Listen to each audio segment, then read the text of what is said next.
இன்னைக்கு இந்த ஸ்டடி ஆவி ஆத்மா சரீரம் அது எவ்வளோ நம்மளுக்கு முக்கியம், எப்படி சாத்தான் இந்த சத்தியங்களை நம்ம கண்கள்லேருந்து மறைச்சி வச்சுருக்கான். ஸோ இதனுடைய தெளிவு நம்மளுக்கு வரும் பொழுது நம்முடைய ஆவிக்குரிய வாழ்க்கையில் நம்ம பலனாக இருக்க முடியும். இப்போ நடக்கிற எல்லா போராட்டங்களுக்கும் 3 வகையான ப்ராப்ளத்தை தான் நம்ம ஐடென்டிஃபை பண்ண முடியும். நம்ம ஃபேஸ் பண்ணுற ஒவ்வொரு ப்ராப்ளமும் இந்த 3 கேட்டகரியில் அடங்கிருமா. நம்முடைய ஆவி, ஆத்மா, சரீரம். இந்த ஆவி, ஆத்மா, சரீரம் இந்த சப்ஜெக்ட் இது அலைன்மெண்ட் அப்படின்னு நாங்கள் சொல்கிறோம். அலைன்மெண்ட்னாக்கா ஆவி, ஆத்மா, சரீரம் ஒரே லைனில் இருக்கிற ஒரு நிலைமை.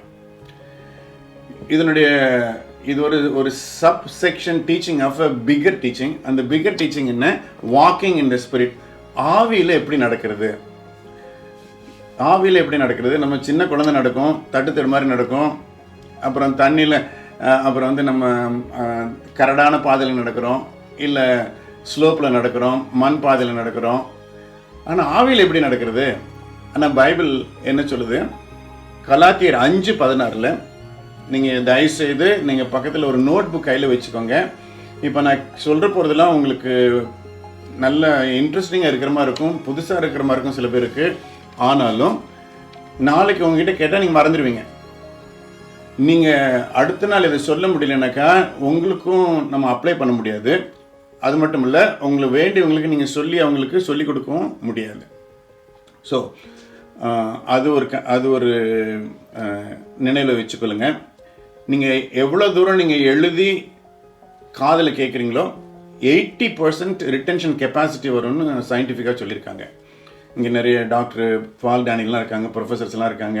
ஸோ அவங்கெல்லாம் சொல்லுவாங்க, இட்ஸ் வென் யூ இந்த ஆடியோ விஷுவல் அந்த கேட்டகரி பிரகாரம் when you listen and when you write, retention capacity 80% மேலே போகுதான்.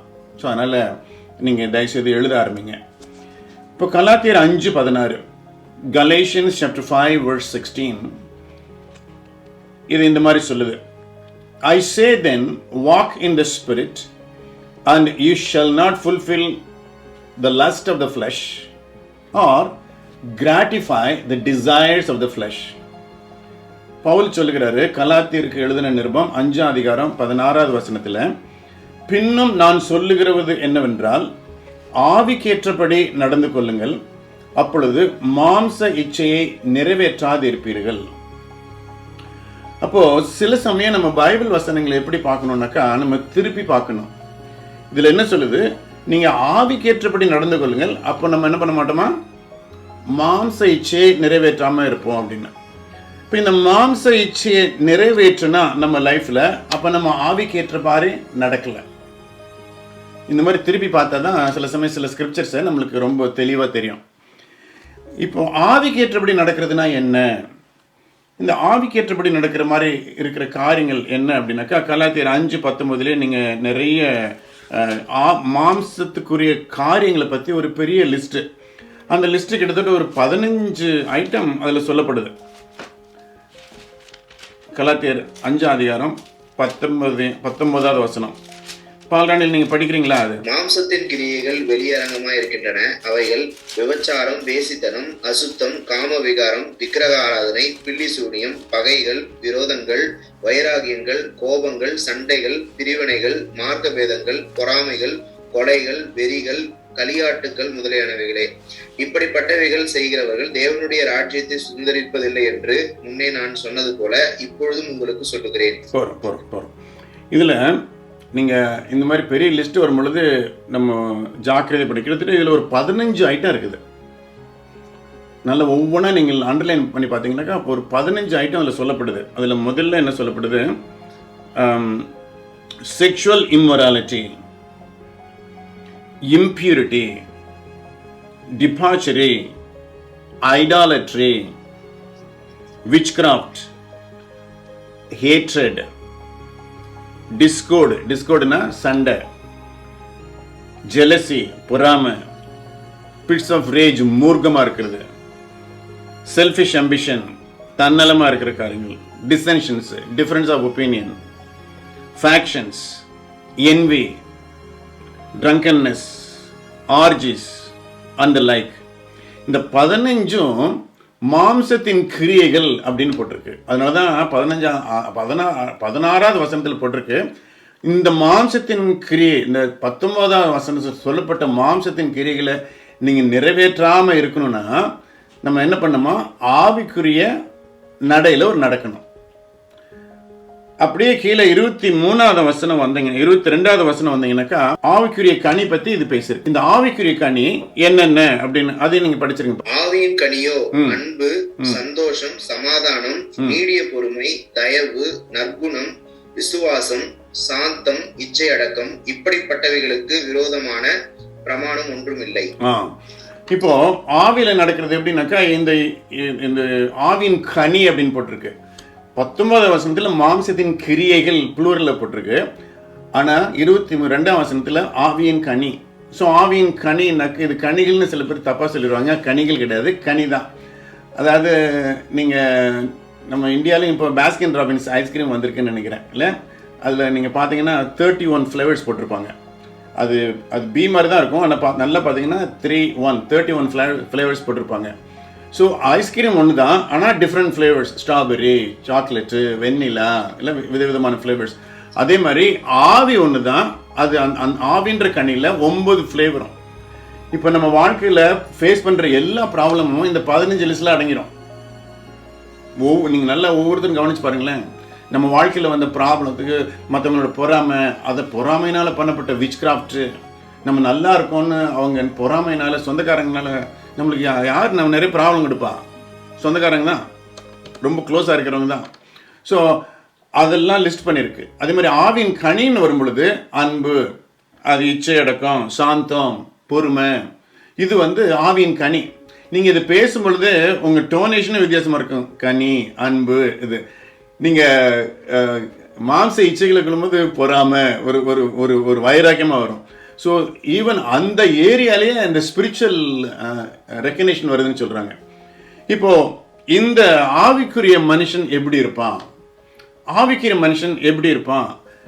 வாட்ச்மேன் நீ அப்படின்னு ஒரு பெரிய ஊழிக்கார், அமெரிக்காவில் இருந்த ஒரு ஊழிக்கார் சைனாவில் போய் அவர் பிரசங்கம் பண்ணும் பொழுது அவர் சொல்கிறாரு, ஒரு ஆவிக்குரிய மனிதன் எப்படி இருப்பான்னா, a spiritual man is not a born again, just born again man, but a man born again and walking in the spirit. ஒரு ஆவிக்குரிய மனிதன் ஆவியினால் பிறந்தவன் மட்டுமல்ல, அவன் ஆவியில் பிறந்து அதோடு அவன் ஆத்ம சரீரம் இசைந்த நடை உள்ளவன். அப்போ ஆவி, ஆத்மா, சரீரம் இதை குறித்து பைபிளில் நிறைய வசனங்கள் இருக்குது. நான் ஒரு 2-3 வசனம் மாத்திரம் இன்னைக்கு சொல்லிட்டு இது ஒரு ஃபவுண்டேஷனாக இன்னைக்கு பண்ணிட்டு நம்ம இன்னும் ஆழமாக பார்க்க போகிறோம். இந்த கூடல் நகர் மீட்டிங்கில் வந்த சில விசுவாசிங்க இதில் இருப்பீங்க. இது உங்களுக்கு ஒரு ரெஃப்ரெஷர் கோர்ஸ் மாதிரி. சில பேர் என்னோட பர்சனலாக, சில பேர் என்னோட டீச்சரிங் கேட்டுப்பேங்க, மறுபடியும் உங்களுக்கு ரெஃப்ரெஷர் கோர்ஸ் மாதிரி தான். அதனால் இது நீங்கள் ஸ்பிரிச்சுவாலிட்டி இஸ் எ ரெப்படிஷன், தயவுசெய்து எழுதிக்கொள்ளுங்க. Spirituality is a repetition. நான் இது கிட்டத்தட்ட 500 தடவை நான் டீச் பண்ணியிருப்பேன். இருந்தாலும் ஒரே பேஷனோட, ஒரே எக்ஸைட்மெண்ட்டோட சொல்ல காரணம், இந்த சத்தியம் உங்கள் உள்ள வந்துருச்சுனாக்கா உங்கள் லைஃபே சேஞ்ச் ஆயிரும், உங்கள் ஆவிக்குரிய நட சேஞ்ச் ஆயிரும். நீங்கள் உங்களை பார்க்குறவங்க ஒரு வித்தியாசத்தில் பார்ப்பாங்க. என்ன சந்தோஷமாக இருக்கேனே, எப்போ பார்த்தாலும் சந்தோஷமாக இருக்கானே, என்ன பைபிள் என்ன சொல்கிறது, எப்போதும் சந்தோஷமாக இருக்கேன்.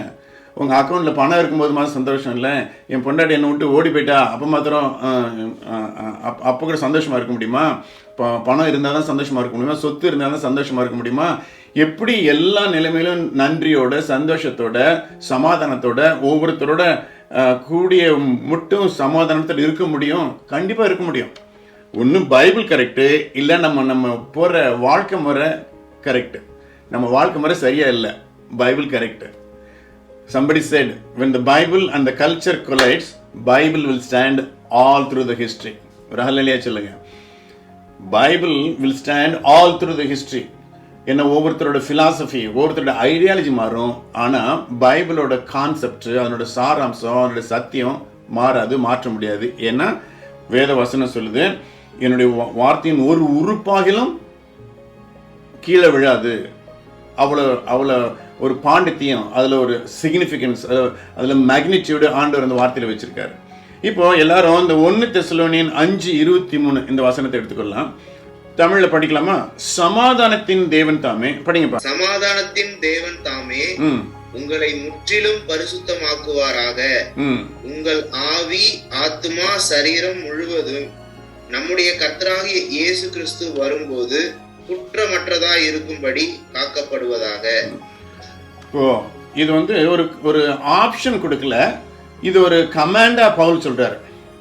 சில சமயம் பைபிள்ல நம்ம படிக்கும் பொழுது ப்ரே வித்அவுட் சீசிங்னாக்கா, எப்போதும் ஜெபம் பண்ணுங்கனாக்கா, நம்ம ஜெபம் பண்ணாம இல்லை, ஆனா ஆண்டவர் எதிர்பார்க்கிற அளவுக்கு நம்ம ஜெபம் பண்ணல, அதனால ஜெபம் பண்ணுங்க சொல்றாரு. அதே மாதிரி நீங்க கொடுக்கும் பொழுது உங்களுக்கு நான் கூட்டி கொடுப்பேன் அப்படின்னு சொல்றாரு. அப்போ நம்ம கொடுக்காம இல்லை, காணிக்க கொடுக்காம இல்லை, ஆனா ஆண்டவர் எதிர்பார்க்கிற அளவுக்கு அந்த மோட்டிவோட, ரைட் மோட்டிவோட கொடுக்கும் பொழுது ஒரு ஆசீர்வாதம் இருக்கும். அதே மாதிரி நீங்க ஒபே பண்ணுங்க. If you obey I will bless you சொன்னாரு. நம்ம நிறைய காரியத்தில் ஒபே பண்றோம், ஆனா எல்லா காரியத்திலும் ஒபே பண்றோமா? ஆண்டவர் அதான் எதிர்பார்க்கிறாரு. எந்தெந்த இடத்துல ஒரு ஆக்ஷன் வெர்பா நீங்க பைபிள்ல வசனம் பாக்குறீங்களோ, அது ஐயோ நம்ம ஜெபம் பண்ணலையே, ஐயோ நம்ம பைபிள் படிக்கலன்னு அந்த ஆதங்கம், கில்ட்லாம் தேவையில்லை. ஆண்டவர் எதிர்பார்க்கிற அளவுக்கு நம்ம ஒப்பு கொடுத்து ஜெபம் பண்ணும் பொழுது அவருடைய ஆசீர்வாதங்களை பார்க்கலாம். ஸோ அந்த வகையில் இந்த பார்க்கும் பொழுது பவுல் என்ன சொல்றாரு? சமாதானத்தின் தேவன் தாமே. அப்போ சமாதானத்துக்கு ஒரு தேவன் இருந்தாக்கா, நம்மளுக்கு சங்கடத்தை கொண்டு வரதுக்கு ஒரு சாத்தா இருக்கான். நான் சொல்றது புரியுதா உங்களுக்கு? நம்மளுக்கு சமாதானத்துக்கு ஒரு தேவன் இருந்தா, ஒரு ஹெவன் இருந்தா கண்டிப்பா ஹெல் இருக்கும், நல்லதுன்னு இருந்தாக்கா ஒரு கெட்டது இருக்கும், பிளாக்னா ஒரு ஒயிட் இருக்கு. அதே மாதிரி சமாதானத்து தேவன் நம்மளுக்கு இருக்கிறதுனால சமாதானத்தை குலைக்கிறதுன்னு கங்கணம் கட்டிட்டு இருக்கிற ஒரு சாத்தா நம்ம லைஃப்லயும் கிரியேட் பண்றான். நம்ம சமாதானத்தை குலைக்க வைக்கிறதுக்கு என்னென்ன காரியங்கள் எப்படி நம்மளை பாதிக்கும். ஸோ அதுதான் இது, எப்படி அதுல இருந்து விடுபட்டு விடுதலையா வெற்றிகரமா ஒரு சந்தோஷமா இருக்கிறது. அதுதான் இந்த பைபிள் ஸ்டடி. பைபிள்ல நம்மளுக்கு கொடுத்த வாக்குத்தத்தம் தெரியுமா? நம்ம வெற்றிகரமா எல்லாவற்றிலும் நிறைவா குறைவில்லாம இருக்கணும்னு ஆண்டவருடைய திட்டம். ஆனா நம்ம மேல போட்டுக்கிட்ட சில காரியங்கள், சில பேர் நம்ம வாழ்க்கையில் அவங்க பொறாமையினால பண்ண காரியங்கள் மூலமா நம்ம பாதிக்கப்படுறோம். ஸோ நம்ம எல்லாரும் ஒத்துக்கலாம், we are in a broken world. இப்போ இந்த 1 தெசலோனிக்கர் 5:23 இங்கிலீஷ்ல ரொம்ப அழகா இருக்கு பாருங்க. Now may the God of peace himself sanctify you completely and may your whole spirit, உங்க முழு ஆத்மா, முழு ஆவி, ஆத்மா, சரீரம் முழுமையா be preserved and blameless at the coming of our Lord Jesus Christ. இப்போ எல்லாரும் இந்த இருக்கிறவங்க எல்லாருமே நீங்க இயேசு கிறிஸ்து ஆண்டவரை ஏற்றுக்கொண்ட ஆட்கள். இன்னைக்கு நம்ம இயேசுவை ஏற்றுக்கொண்டு நாளைக்கு செத்து போயிட்டா ஈஸி, ப்ராப்ளமே கிடையாது. ஆனா நம்ம ஒரு நாள் இருந்தாலும், 2 நாள் இருந்தாலும், பல வருடங்கள் இருந்தாலும், அந்த அந்த அந்த அந்த வாழ்க்கை இருக்குல்ல, ஆவிக்குரிய ஜீவியம் தடைப்பட்டுச்சுனாக்கா, 5:10 5:19 பார்த்த பிரகாரம் இதுல இந்த மாதிரி நடைமுறைய வாழ்க்கை முறையா இருக்கிறவங்க தேவனுடைய ராஜ்யத்தில் பிரவேசம் பண்ண முடியாது அப்படின்னு போட்டிருக்கேன். So your spirit, soul, body has to be preserved. இந்த ஆர்டரை பார்த்தீங்கன்னா ரொம்ப important. This order is extremely important. ஆவி, ஆத்மா, சரீரம். இந்த ஆர்டர் ஏன்னாக்கா, இப்போ நான் ஆண்டவர் பிரசன்னத்தை உணர்ந்தேன் நம்ம சில சமயம் சொல்றோம். அதை நான் யார்ட்டையாவது இப்போ கேட்டேன்னா, ஆண்டவர் பிரசன்னம் என்ன அப்படின்னு கேட்டாக்கா நீங்கள் என்ன சொல்லுவீங்க? ஆண்டவர் பிரசன்னம் என்ன அப்படின்னு நீங்கள் கேட்டீங்கன்னாக்கா அது ரொம்ப டிஃபிகல்ட் எக்ஸ்பிளைன். எனக்கு தெரியும், என்னோட எக்ஸ்பீரியன்ஸ் அப்படின்னு சொல்லுவோம். ஆனால் அதை வோக்கலைஸ், அந்த வார்த்தை என்னால் விவரிக்க முடியாது. ஆனால் ஆக்சுவலாக என்ன நடக்குதுனாக்கா, நம்முடைய ஆவி, ஆத்மா, சரீரம் ஒரே நிலையில் இருக்கும் பொழுது நம்மளுக்கு ஆவியானவருடைய கவரிங்கும் இந்த இயேசு கிறிஸ்து ரத்தத்தோட கவரிங் இருக்கிறதுனால தேவனுடைய பிரசன்னத்தை உணர முடியுது. இந்த ஆவி, ஆத்மா, சரீரத்தோட ஆர்டர் அறுபட்டுச்சுனாக்கா, இல்லை முறிஞ்சதுனாக்கா தேவனுடைய பிரசன்னத்தை உணர முடியாது. நான் ஒரு சின்ன எக்ஸாம்பிளை சொல்றேன் பாருங்களேன். இப்போ கணவன் மனைவியும் ஒரு சின்ன கை குழந்தை வச்சிருக்காங்க.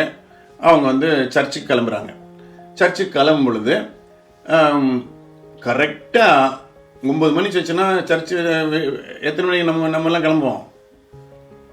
8:30 மணிக்கு போனால் 9 மணிக்கு சர்ச்சு போவோம். ஆனால் 9 மணிக்கு 8:30 மணிக்கு யாரும் கிளம்புறது இல்லையே, 9 மணி தான் கிளம்புறாங்க இல்லை? நிறைய பேர் என்ன பண்ணுறாங்க, சர்ச்சு எந்த டைம் ஆரம்பிச்சுட்டு அவங்க கிளம்புவாங்க. இவங்களே சின்ன குழந்தை இருக்குது, ஆரிபரியாக கிளம்புறாங்க. கரெக்டாக குழந்தைய காரில் சீட்டில் வைக்கும் பொழுது அப்போ தான் என்ன பண்ணும் பாப்பா, பாப்பா நம்பர் 1 போவோம். அப்போ ஹஸ்பண்ட் கேட்பார், ஏமா எனக்கு முன்னாடி பார்க்கலையா, முன்னாடி கொண்டு போய் வைக்கலையா அப்படின்னு. அவங்க சொல்லுவாங்க, இது என் குழந்தை மாத்திரம் தானே, உங்க குழந்தை தானே, நீங்கள் பார்த்துருக்கலாமே, கொஞ்ச நேரம் 5 நிமிஷம் முன்னாடி எந்திரிச்சிருக்கலாமே அப்படின்னு மனைவி வந்து கணவன்ட்டு சொல்லுவாங்க. அப்போது இவங்களோட அந்த ஆவி ஆத்மா சரீரம் நிலைமை வந்து ஷிஃப்ட் ஆயிடுது. ஸோ இந்த ஒரு நிலையில் இல்லை, கணவன் மனைவி ராத்திரி பூரா சண்டை போட்டிருக்காங்க, அப்பாவும் மகளும் சண்டை போடுறாங்க, அம்மாவும் பையனும் சண்டை போடுறாங்க. இந்த நிலைமையில அடுத்த நாள் சண்டே சர்ச்சுக்கு போகிறாங்க. அவங்க போய் ஆண்டவரை ஆவி ஆத்மா சரீரம் ஒரே நிலையிலேருந்து ஆராதிக்க முடியுமா? முடியாது, முடியவே முடியாது. ஆனால் மற்றவங்களாம் ஆராதிச்சுட்டு இருப்பாங்க, நம்ம ஆராதிக்க முடியாது. ஏன்? நம்மளுடைய ஆவி ஆத்மா சரீரம் அதுலேருந்து அந்த அலைன்மெண்ட்லேருந்து விலகினதுனால இந்த நிலை. ஓகே, இப்போ கிரியேஷனை பற்றி உங்களுக்கு இன்னொரு வசனம் பார்க்கலாம். சங்கீதம் 51:1-2 படிங்கப்பா. சங்கீதம் 51:1-2 வசனங்கள். தேவனே, உமது கிருபையின்படி எனக்கு இரங்கும், உமது மிகுந்த கிருபைகளின்படி என் மீறுதல்கள் நீங்க என்னை சுத்திகரியும், என் அக்கிரமம் நீங்க என்னை முற்றிலும் கழுவி என் பாவமற என்னை சுத்திகரியும். தேவனே, உமது கிருபையின்படி எனக்கு இரங்கும், உமது மிகுந்த இரக்கங்களின்படி என் மீறுதல்கள். இந்த மீறுதலை வந்து நீங்க ஒரு ரவுண்ட் பண்ணுங்க. இந்த பைபிளில் பார்த்தீங்கன்னா டிரான்ஸ்கிரஷன்ஸ் போட்டிருக்குல்ல, மீறுதல்களை என்ன பண்ணுங்க, அது வந்து நீங்க ஒரு ரவுண்ட் பண்ணுங்க. 2வது வசனத்துல என் அக்கிரமம் நீங்க அக்கிரமத்தை என்ன பண்ணுங்க, ஒரு ரவுண்ட் பண்ணுங்க. 3வது என் பாவம் அற என்னை சுத்திகரியும், பாவத்தை நீங்க சர்க்கிள் பண்ணுங்க. இப்போ 3 காரியம் பார்க்கிறோம். என்ன பார்க்கிறோம்? மீறுதல் பார்க்கிறோம், அக்கிரமம் பார்க்கிறோம், பாவம் பார்க்கிறோம். இந்த 3 காரியம் ஒன்னா இருக்கிற மாதிரி இருக்கும், ஆனா நிறைய வித்தியாசம் இருக்குது. அக்கிரமத்தை குறித்து பைபிள் என்ன சொல்லிருக்குனாக்கா, ஏசாயா தீர்க்கதரிசி மூலமா ஆண்டவர் பேசுறாரு. அந்த இஸ்ரேல் ஜனங்களை குறித்து ஆண்டவர் சொல்றாராம், உன்னுடைய அக்கிரமம் உனக்கு எனக்கு நடுவில் ஒரு மதிலா நிற்குது. அப்போ ஆண்டரோட இணைஞ்சு நிற்க முடியாதபடி இருக்கிற ஒரு காரியம் என்னது? அக்கிரமம். அக்கிரமை சிந்தைக்காரரே என்னை விட்டு அகன்று பொங்கல் அப்படின்னு ஆண்டவர் சொல்றார். அப்போ அக்கிரமம் வந்து பயங்கரமான ஒரு காரியம். அப்புறம் ஒரு மீறுதல் அப்படின்ற வார்த்தை. மீறுதல்னா என்ன? அப்புறம் பாவம்னா என்ன?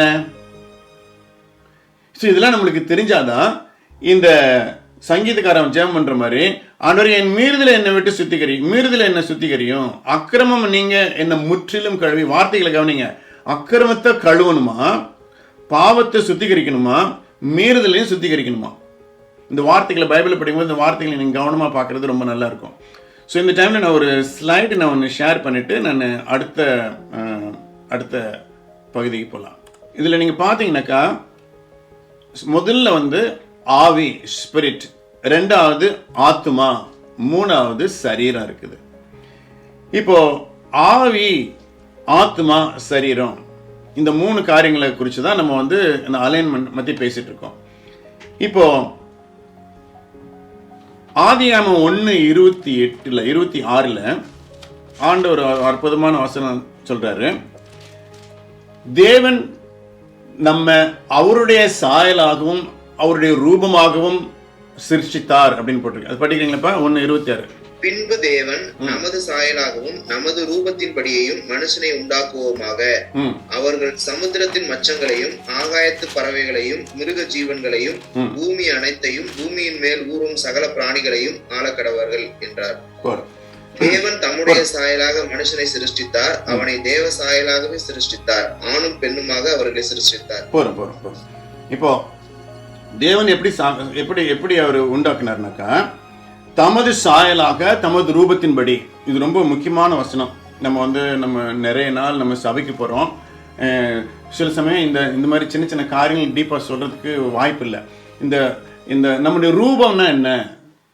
தேவன் சொல்கிறாரு, என்னுடைய ரூபமாக ஒன்று படைச்சிருக்கேன், என்னுடைய சாயலாக படைச்சிருக்கேன் அப்படின்னு சொல்கிறாரு. அப்போது தேவனுக்கு ஒரு ரூபம் இருக்குது, தேவனுக்கு ஒரு சாயல் இருக்குது.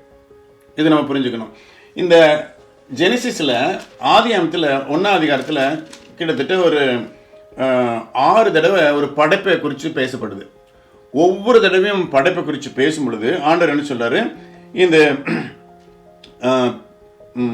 வெளிச்சம் உண்டாக கடவுது அப்படின்றார். அப்புறம் வந்து இந்த ஜலத்தை பிரிக்கணும், இந்த அப்புறம் வெட்டாந்தரை ஒன்றாகணும், வானத்தின் கீழே இருக்கிற ஜலம் ஒரு இடத்துல சேரட்டும், இதெல்லாம் நல்லது நல்லது நல்லதுன்னு சொல்றாரு. ஸோ ஆண்டவர் எதை படைக்கணுமோ அதுகிட்ட போய் சொல்றாரு நீ உண்டாவதாக அப்படின்னு.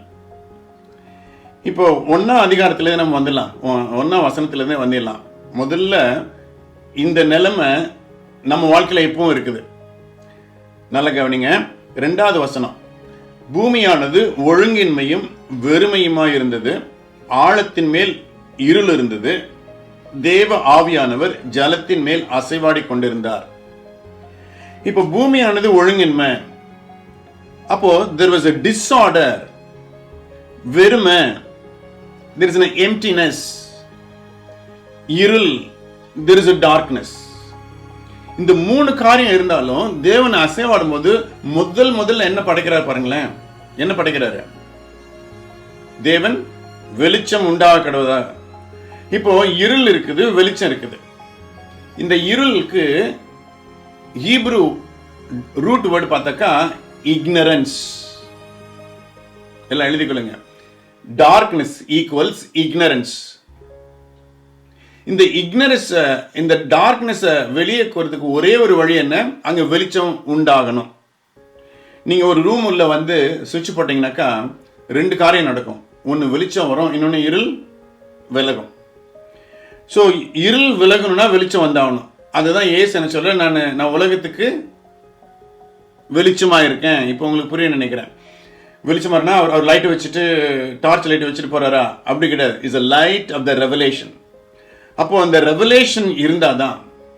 இதே தான் ஓசியா தீர்க்கதரிசி சொல்றாரு, என்னுடைய தரிசனம் இல்லாமல் என் ஜனங்கள் சங்காரமாகிறார்கள். என்ன? இக்னரன்ஸ்னால அவங்க செத்து போறாங்க, அறியாமையினால செத்து போறாங்க.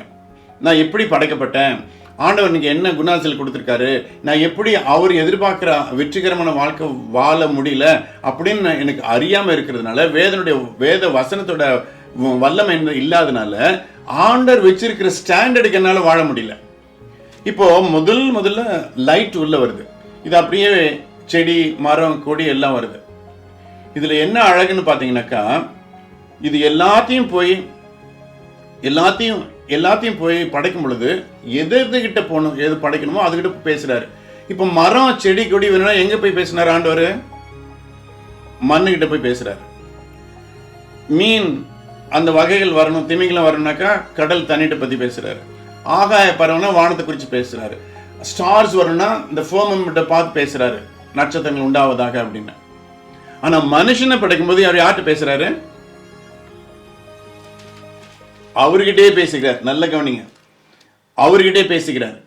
பின்பு தேவன் நமது சாயலாகவும் நமது ரூபத்தின்படியையும் மனுஷனை உண்டாக்குவோம். அப்போ தேவனுக்கு என்ன ரூபம்? எனக்கு ஒரு பழைய பாட்டு ஞாபகம் வருது. ஆவியான தேவனுக்கு ரூபம் இல்லை, ரூபம் இல்லை ஆகையால் சொரூபம் இல்லை. இப்போ சில பேர் நீங்கள் கேத்தலிக் பேக்ரவுண்ட்லேருந்து வந்திருப்பீங்க. நீங்கள் கேத்தலிக் சர்ச்சில் நிறைய சொரூபம் இருக்கும்.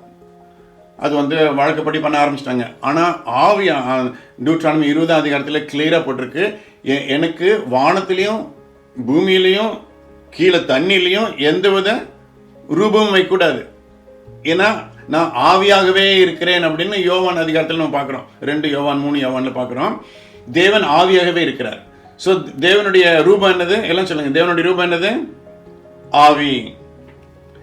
ஆவி. அது மட்டும் இல்ல, அவருடைய சாயல்னு போட்டிருக்கு. அவருடைய சாயல்னா என்ன? ஆண்டவருக்கு என்ன சாயல் இருக்கும்? அவர் வந்து கருப்பா இருப்பாரா, வெள்ளைக்காரனா, இல்ல பிரவுனா, இல்ல வியட்நாமீஸா, சைனீஸா? ஆண்டவருடைய குணாதிசயம் என்ன? இப்ப எப்படி நீங்க ஆண்டவரை ஆராதிக்கிறீங்க? ஆண்டவர் எப்படின்னு சொல்றீங்க? ஆண்டவர் நல்லவர்னு சொல்றீங்களா? ஆண்டவர் வல்லவர்னு சொல்றோமா? ஆண்டவர் நீதி உள்ளவர் சொல்றோமா? என்னை மீட்கிறவர், என் பாவத்தை மன்னிக்கிறவர், பொறுமை உள்ளவர், சாந்த குணம் உள்ளவர், மன இரக்கம் உள்ளவர், நன்மை செய்கிறவர், மகிமையின் ஜோதி, ஜோதியின் மகிமை, இதெல்லாம் சொல்றோம் இல்லையா? இது ஆண்டவருடைய குணாதிசயம். இப்போ இந்த வசனத்தின் பிரகாரம் ஒரு மனுஷனை ஆண்டவர் படைக்கும்போது என்னென்ன கொடுத்திருக்காரு? அன்பு, இரக்கம், கனி, இதெல்லாம் கொடுத்திருக்காரா இல்லையா? இதெல்லாம் கொடுத்திருக்காரு. அப்போ நம்ம ஏன் அந்த அன்பை செலுத்த முடியல? இப்போ புரியுதா உங்களுக்கு? ஆவியானவர், தேவ ஆவியானவர் நம்மளை படைச்சது எப்படி? தம்முடைய சாயலாக, தம்முடைய ரூபமாக. இதே கலாத்தியர் 5:22 பார்க்குறோம். ஆவின் கனி என்ன சொல்லுது? அன்பு, இரக்கம், சாந்தம், பொறுமை, இச்சை அடக்கம், இதெல்லாம் அதை பார்க்குறோம் இல்லையா? ஸோ ஆவியின் கனி எங்கே கொடுக்கப்பட்டது? நம்மளுக்கு படைக்கும் போதே கொடுக்கப்பட்டது. நான் சொல்லுறது புரியுதா உங்களுக்கு? அப்போவே கொடுக்கப்பட்டது. இப்போ நான் ரொம்ப சிம்பிளாக ஒரு கேள்வி கேட்குறேன். பால், நீங்கள் பதில் சொல்லுங்கள். ஏன்னா நிறைய பேர் லைனில் வந்தால் ரொம்ப கிளாஷ் ஆகுது இல்லையா? இப்போது உங்கள் வீட்டில் உங்கள் ஃப்ரிட்ஜில் வந்து ஒரு ஆப்பிள் இருக்குது. நீங்கள் ஆப்பிளுக்காக ஜெபம் பண்ணுவீங்களா? பண்ண மாட்டேன். ஏன் பண்ண மாட்டீங்க? ஆப்பிள் இருக்கு, எப்போ வேணா நான் எடுத்து சாப்பிடலாம். எப்போ வேணா எடுத்து சாப்பிடலாம். அப்போ என்ன உங்ககிட்ட இருக்கோ அதுக்கு நீங்க ஜெபம் பண்ண வேண்டியதில்லை. ஸோ படைப்பில் ஆண்டவர் என்ன கொடுத்துருக்காரு? எனக்கு அன்பு, இரக்கம், கனிவு, பொறுமை, இச்சை அடக்கம், சாந்தம் எல்லாம் கொடுத்துருக்காரு. ஆனா நம்ம ஆவியின் வல்லமைனால வெளிப்படுத்த முடியல. அது வெளிப்படுத்த முடியாதபடி சில சத்துருவின் கிரியைகள் நம்மளை ஆதிக்கம் பண்ணுது. அதை புரிஞ்சுக்கிட்டோம்னாக்கா, அந்த இக்னரன்ஸ் டெஸ்ட்ராய் ஆயிடுச்சுனாக்கா, then we have the victorious Christian life. ஒரு ஆமென் சொல்லுங்க எல்லாம். ஸோ இதுதான் ஆண்டவர் விரும்புறது நம்ம லைஃப்ல. ஆண்டவர் விரும்புறது. இப்போ ஆவி, இப்போ ஆத்மா. அப்படி நீங்க ஆண்டவர் படைக்கும் பொழுது, அவர் படைக்கும் பொழுது என்ன சொல்றாரு? அவனை படைக்கும் பொழுது அவன் நாசியில அவர் என்ன பண்றாரு? அந்த சுவாசத்தை ஊதுகிறார். இந்த சுவாசத்தை ஊதும் பொழுது அவன் ஜீவ ஆத்மா ஆனா அப்படின்னு போட்டிருக்கு. அவன் ஜீவ ஆத்மா ஆனா. அப்போ ஒரு மண்ணிலிருந்து அவன் எடுக்கப்பட்டான் இல்லையா? மண்ணிலிருந்து எடுக்கப்பட்டு அவன் என்ன பண்றான்? மண்ணிலிருந்து எடுக்கப்பட்டதுனால அவனுக்கு மண் சரீரம் கொடுக்கப்பட்டிருக்கு. தேவன் அவன் மேல அந்த ஜீவ சுவாசத்தை ஊதுறாரு. அவன் ஜீவ ஆத்மா ஆனா அப்படின்னு போட்டிருக்கு. அவன் ஜீவ ஆத்மா ஆனான்னு போட்டிருக்கு. அப்போ ஒரு மனுஷனுக்கு என்னென்ன இருக்கு பாருங்களேன். ஆவி இருக்கு, ஆத்மா இருக்கு, சரீரம் இருக்கு. ஆவி, ஆத்மா, சரீரம். இப்போ நிறைய பேருக்கு இந்த கேள்வி எல்லாருக்கும் மனசுல இருக்கும். நான் செத்தா என்ன ஆகும்? நான் செத்தா என் ஆவி எங்க போகும்? என் சரீரம் எங்க போகும்? என் ஆத்மா எங்க போகும்? அப்படின்ற கேள்வி நம்மளுக்கு வருதா இல்லையா? வரணும். அப்பதான் நம்மளுடைய இது இம்பார்ட்டன்ஸ் புரியும்.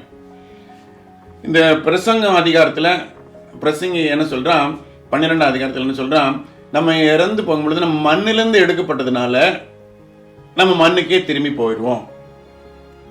ஆவி தேவனிடத்து வந்தது, அது ஆவி தேவனிடத்துக்கே திரும்பி போயிடும். இப்போ நடுவில் மீதி என்ன இருக்கு? இந்த ஆத்மா இருக்குது. இந்த ஆத்மா வந்து நம்ம இறந்து போன பிறகு ஒரு சஸ்பெண்டட் பிளேஸ்ல வைக்கப்படும். அவங்க முன்னாடி இறக்கிறதுக்கு முன்னாடி என்ன டிசைட் பண்ணாங்களோ ஆண்டவரை ஏத்துக்கிட்டா, ஏசாமி தான் ரட்சகர்னு சொன்னாக்கா அவங்க வந்து தேவனோட நித்தியத்தில் சஞ்சரிப்பாங்க. அவர் ஏத்துக்கலைனாக்கா வேற இடத்துல சஞ்சரிப்பாங்க. இதுதான் the whole plan of God. இப்போ இந்த ஆத்மா குறித்து ஏசாமி ஒரு நல்ல வசனம் சொல்றார். அவர் என்ன சொல்றாரு? நீ இந்த உலகத்தையே நீ ஆதாயம் பண்ணாலும் உன்னுடைய ஆத்மாவை, ஆவியை இழந்து போனா அப்படி கேட்கல, சரீரம் இழந்து போனா ஒன்னு கேட்கல, ஆத்மா இழந்து போனா நீ எல்லாத்தையும் இழந்தாய். அப்போ ஆண்டரோட எம்பசிஸ் என்னது? ஆத்மா. Soul is important.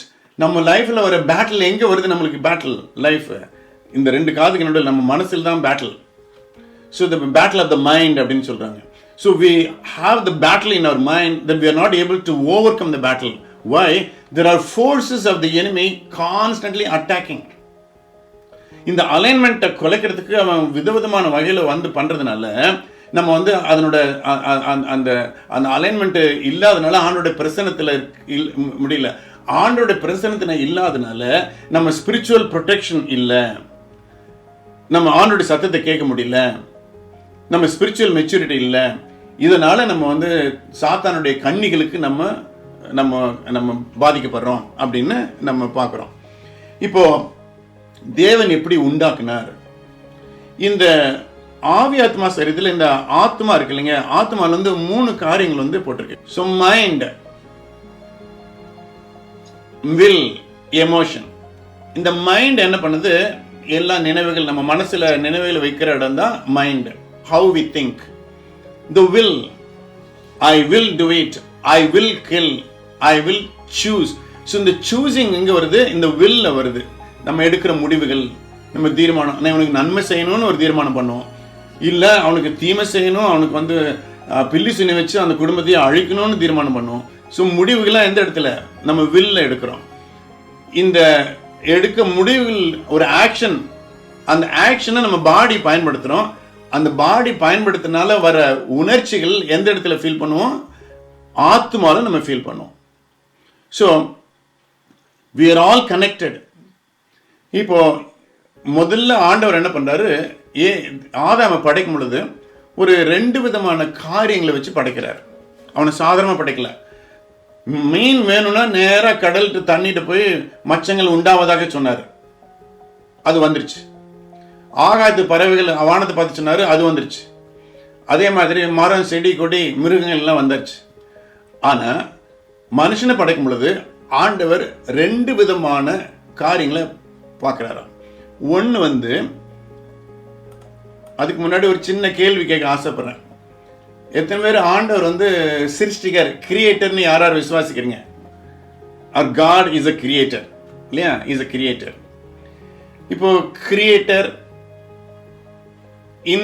இந்த ஆண்டவர் வந்து எப்படி ஆதாமை உருவாக்கினார் அப்படின்னு அந்த ப்ராசஸ் மாத்திரம் உங்களுக்கு சொல்லிட்டு, இது எப்படி பாவம்னா என்ன, அக்கிரமம்னா என்ன, மீறுதல்னா என்ன அப்படின்னு நம்ம உள்ளுக்குள்ள கொஞ்சம் போய் பார்க்கலாம். இப்போ ஆண்டவர் எப்படி ஆதாமை படைச்சாரு? ஆண்டவர் 2 ப்ராசஸ்ல படைக்கிறார். முதல்ல என்ன பண்றாரு, முன்னாடி மண் இருக்குது, அதை எடுத்து சரீரம் உண்டு பண்றாரு. அந்த சரீரத்தில் வேத பண்டிதெல்லாம் சொல்றாங்க, ஆதாம் உருவாக்கணும் போது அவன் வந்து ஒரு 10 months பேபி கிடையாது, is a full blown man. அப்போ அவனை படைக்கும் பொழுது அவன் நாசியில ஜீவனை ஊதுறாரு, அவன் ஜீவ ஆத்மா ஆனான். அப்போ எல்லாத்திட்டையும் படைக்கும் போது அதுகிட்ட பேசுறாரு, ஆனா மனுஷனை படைக்கும் போது தன்னுகிட்ட பேசுறாரு. இப்போ 2 விதமான ப்ராசஸ் ஆண்டவர் யூஸ் பண்றாரு. ஒரு ப்ராசஸ் வந்து இட்ஸ் கால்ட் ஆஷா. நம்ம ஊர் ஆஷா இல்லை, இது வேற ஆஷா, ஹீப்ரு ஆஷா, AHSHA ஆஷா. ரெண்டாவது வந்து BHARAK பராக். இந்த 2 ப்ராசஸும் ஆண்டவர் பயன்படுத்துறாரு. இந்த 2 ப்ராசஸ் என்ன அப்படின்னாக்கா, ஒன்று வந்து கிரியேஷன், அஷா அப்படின்னாக்கா கிரியேஷன் அப்படின்னு அர்த்தம், பராக் அப்படின்னாக்கா ஃபார்மேஷன் அப்படின்னு அர்த்தம். ஏன் 2 ப்ராசஸ் உண்டு பண்ணும் அப்படின்னாக்கா, இவர் மண்ணிலிருந்து எடுத்தாரு, அப்புறம் தண்ணிலிருந்து அந்த ஆவியை கொடுக்கிறார். இப்போ what is the qualification of God? ஆண்டவருக்கு என்ன குவாலிஃபிகேஷன்? இப்போ நீங்கள் ஒரு கம்பெனியில் போய் ஒர்க் பண்ணுறதுனாக்கா, நீங்கள் வந்து இன்ஜினியரிங் படிச்சிருக்கணும், இல்லை டாக்டர் படிச்சிருக்கணும், ஏதாவது ஒரு ப்ரொஃபஷனல் கோர்ஸ் படிச்சிருக்கணும், இல்லை BA எக்கனாமிக்ஸ் என்ன படிச்சிருக்கணும். நீங்கள் ஏதோ குவாலிஃபிகேஷன் இருக்குல்ல. இல்லை ஒரு சர்ச் பாஸ் ஆகணுனாக்கா 3 வருஷம் பைபிள் காலேஜ் போயிருக்கணும், படிக்க போகிறோம். என்ன ஆண்டவருக்கு என்ன qualification? What makes God God? This is my question. What makes God a God? இப்போ சத்யபாபா, நீங்கள் கர்நாடகா பண்ணீங்க, சத்யபாபா சாம்பலை மேலே தூக்கி போகிறா, லட்டு வருது, அது கிரியேஷனா? அது என்னது? மேஜிக். இல்லைன்னா அது வேற என்ன வார்த்தை சொல்லலாம்? ஃபார்மேஷன். காடோட குவாலிஃபிகேஷன் என்ன? தயவுசெய்து எழுதிக்கொள்ளுங்க. உங்க பிள்ளைங்க உங்ககிட்ட கேட்கும் பொழுது நீங்க சொல்லிக் கொடுங்க. Creator is a creator correct. But அதுக்கு இன்னொரு உள்ளுக்குள்ள ஒரு இன்கிரிடியன்ட் இருக்கு, creation out of nothing. He is a creator. He doesn't need anything to create. நான் சொல்றது புரியுதா உங்களுக்கு? மீதி எல்லாமே ஃபார்மேஷன். இப்போ நீங்கள் உங்க முன்னாடி ஒரு டேபிள் இருக்குன்னு வச்சுக்கோங்க. அந்த டேபிள் ஒரு மரத்தால் உண்டு பண்ண டேபிள் இருந்தாக்கா, அந்த டேபிள் ஒரு டைமில் அந்த மரமாக உயிரோடு இருந்திருக்கும் இல்லையா? மரத்தை வெட்டி, மரம் செத்து போன பிறகு, மரத்துக்கெல்லாம் லைஃப் இருக்குது தெரியுமா உங்களுக்கு? செடி கொடிக்கெல்லாம் லைஃப் இருக்கு. அந்த மரத்தை வெட்டி பலகை பண்ணி நம்ம டேபிள் பண்ணுறோம். ஸோ ஒரு டைமில் நம்ம பார்க்குற dead wood is a life tree. ஆனால் மரம் உருவாக்கப்பட்டது, டேபிள் படைக்கப்பட்டது. வித்தியாசம் புரியுதா உங்களுக்கு? One is created, another is formed. another is formed. இப்போ இதே சத்ய பாபாவோ இல்லை யார் எந்த மந்திரவாதிகளோ சாம்பலை உருவாக்க முடியாது. சாம்பல் முன்னாடியே படைக்கப்பட்டது, உருவாக்கப்பட்டது.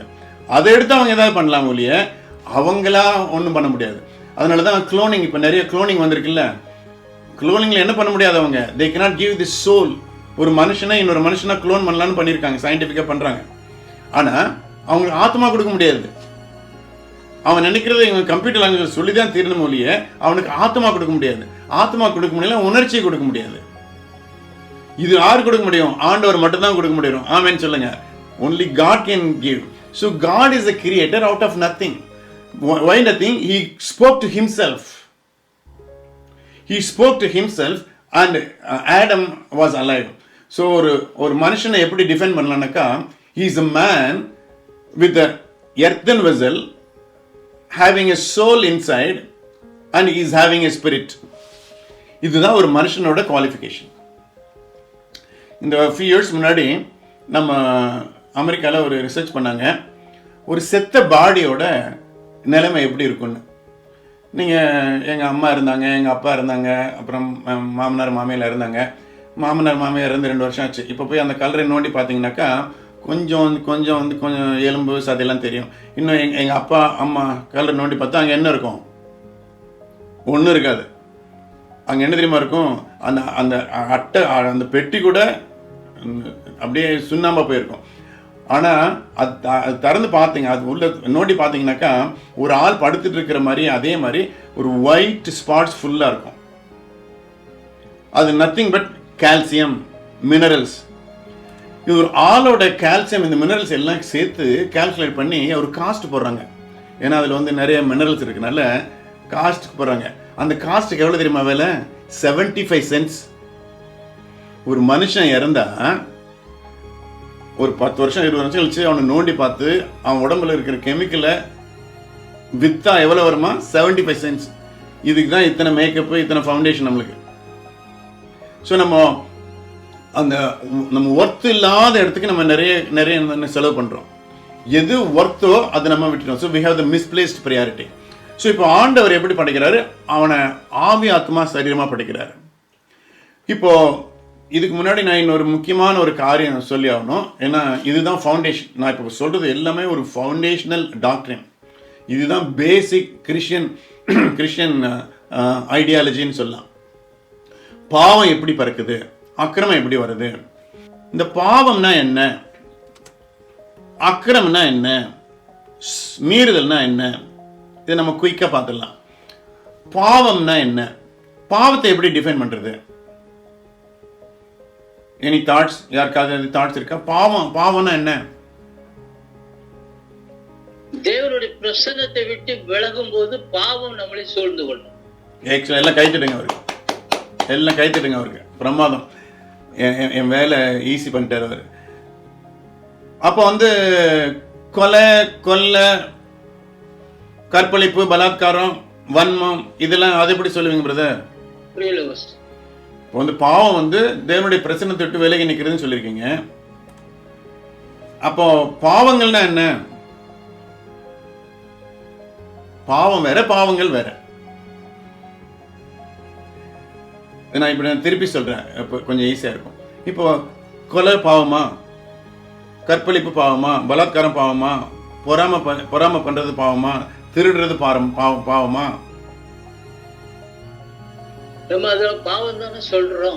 பாவம் தான் சொல்றோம். நீங்க ஆன்சர் சொல்லிட்டீங்க. ஆனா நீங்க சொன்ன கரெக்ட் ஆன்சர் அது நான் ரீஃப்ரேஸ் பண்ணி சொல்ல பாருங்க.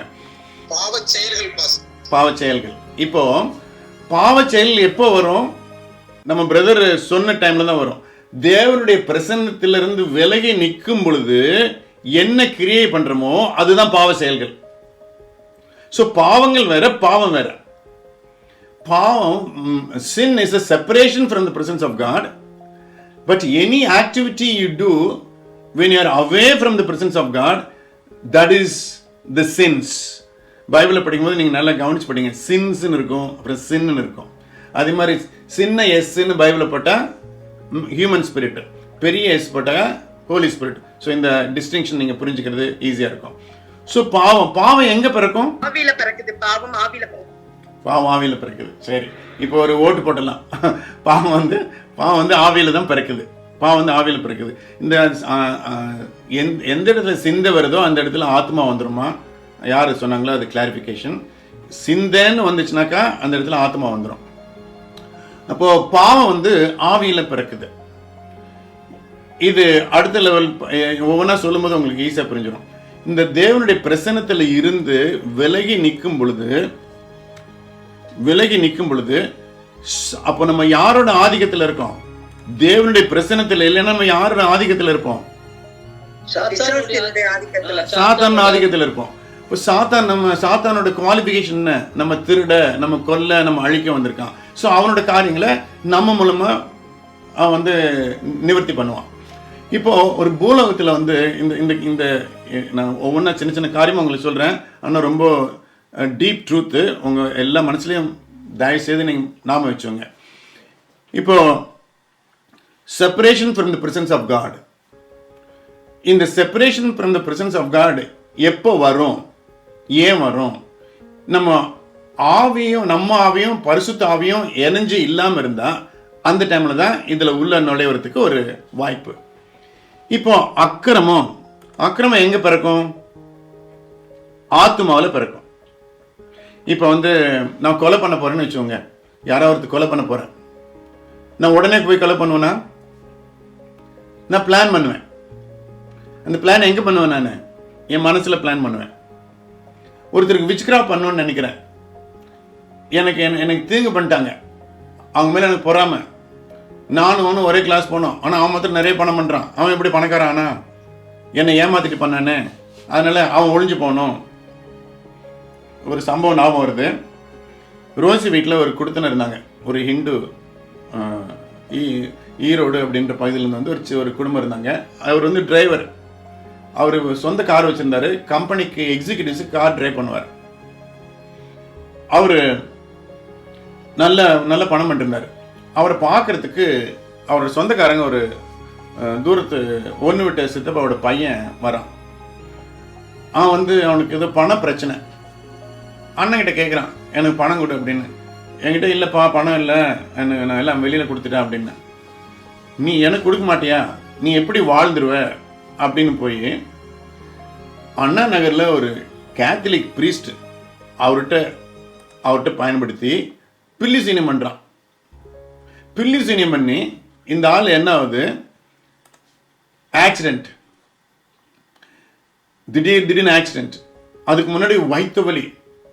எக்ஸ்ரே எடுத்து பார்க்குறாங்க, அது என்ன காரணம்னு புரியல, வயிற்று வலி.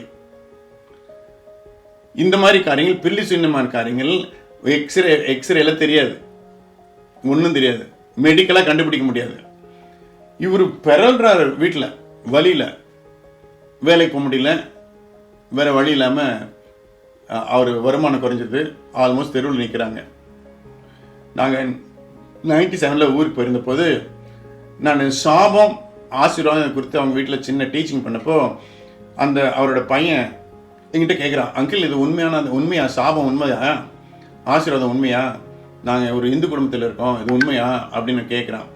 ஆமாம்ப்பா அப்படின்ட்டு நாங்கள் 3 நாள் ஜெபம் பண்ணிட்டு அவங்க வீட்டில் போய் ஜெபம் பண்ணிருக்கும் பொழுது ஆண்டவர் சில காரியங்கள் காட்டுறாரு. இந்த ஃபேனுக்கு மேலே எலுமிச்சம்பழத்தை மந்திரிச்சு வச்சுருக்காங்க. அப்புறம் ஒரு சின்ன பிக்சர் இருக்குது. அது பிக்சர் கீழே முடி, தாயத்து, இதில் எல்லாம் அவங்க அந்த அந்த செம்பு ஓட்டில் என்னமோ எழுதி வச்சுருக்காங்க. அதெல்லாம் எடுத்து ஜெபம் பண்ணி எரித்து அந்த கடலில் எரிச்ச பிறகு அந்த வீட்டில் முழு சமாதானம் வந்துருச்சு. அப்போ பொறாமை எங்கே பிறக்குது? இவன் என்ன சொல்கிறான்? நீ நல்லா இருந்துருவியா? நான் பார்த்துடுறேன், நல்லா இருந்துருவியா அப்படின்னு. ஸோ பொறாமை எங்கே வருது? மனசில் வருது. இப்போ ஒரு ஆள் வந்து விபச்சாரம் பண்ணணும்னு உடனே நினைக்கிறானா? விபச்சாரம் உடனே போய் விபச்சாரம் பண்ணுறான்னா கிடையாது. அவன் மனசில் என்றான், மனசில் நினச்சிக்கிறான், ஐயோ நான் போய் இந்த இன்பம் அனுபவிக்கணும்னு. அதுக்கப்புறம் சரியான டைமில் சரியான பணம் வரும் பொழுது, உடம்புல தெம்பு இருக்கும்போது அந்த பாடிகிட்ட சொல்கிறான், பாடி நான் ரெடி, கிளம்பலாம், வா, கார் எடுத்துகிட்டு போகலாம், அந்த ரெட் லைட் ஏரியாவுக்கு போகலாம், ஒரு 5 நிமிஷம் உல்லாசமாக இருந்துட்டு வரலாம். ஸோ எங்கள் மனசில் பிறப்பிக்கப்படுது. எந்த தீமையும் எந்த அருவருப்பான காரியங்களும் எந்த தேவனுக்கு பிரியமில்லாத காரியங்களும் பரிசுத்த குலைச்சல் காரியங்கள் மனசுல தான் பிறப்பிக்கப்படுது. ஸோ அதனால தான் மன தூய்மை அடையும்படியா அப்படின்னு போட்டிருக்கு. இப்போ ரோமர் 12 ஒரு நல்ல வசனம், மனசை எப்படி நம்ம சுத்தமா வச்சுக்கிறதுன்னு ஒரு ஆண்டவர் ஆலோசனை சொல்லார். ரோமர் 12:2 பாருங்க. அப்படி இருக்க சகோதரரே, நீங்கள் உங்கள் சரீரங்களை பரிசுத்தமும் தேவனுக்கு பிரியமுள்ள ஜீவ பலியாக ஒப்புக் கொடுக்க வேண்டும் என்று தேவனுடைய இரக்கங்களை முன்னிட்டு உங்களை வேண்டிக் கொள்கிறேன். இதுவே நீங்கள் செய்யத்தக்க புத்தியுள்ள ஆராதனை. 2வது வசனம், நீங்கள் இந்த பிரபஞ்சத்திற்கு ஒத்த வேஷம் தெரியாமல், அப்படின்னா உலகத்தில் இவ்வளவு ப்ராப்ளம் இருக்கும், அது மாதிரி பண்ணிடாதீங்க. தேவனுடைய நன்மையும் பிரியமும் பரிபூர்ணமுமான சித்தம் இன்னதென்று பகுத்தறியத்தக்கதாக உங்கள் மனம் புதிதாகிறதுனாலே மறுரூபமாகுங்கள். ஸோ நம்முடைய மனம் என்ன பண்ணும்? புதிதாக்கப்படணும். நம்ம மனம் புதிதாக்கப்படணும். பொறாமை எப்படி வந்து நீங்க எரேசர் வச்சு நீங்க தீர்த்துருவீங்களா? முடியாது. நம்ம மற்றவங்க மேல கர்வமா இருக்கிறது வந்து ஒரு பெரிய 2 அடி எரேசர் வச்சு அழைச்சிட முடியுமா? முடியாது. இதோ கையில அடிபடுது, நம்ம ரத்தம் வருது, நம்ம என்ன பண்ணலாம்? போய் அவங்களுக்கு நம்ம பேண்டேஜ் போடலாம். ஆனா மனசு உள்ள காரியங்களுக்கு, உள்காயங்களுக்கு, மனக்காயங்களுக்கு யார் கொடுக்கறது?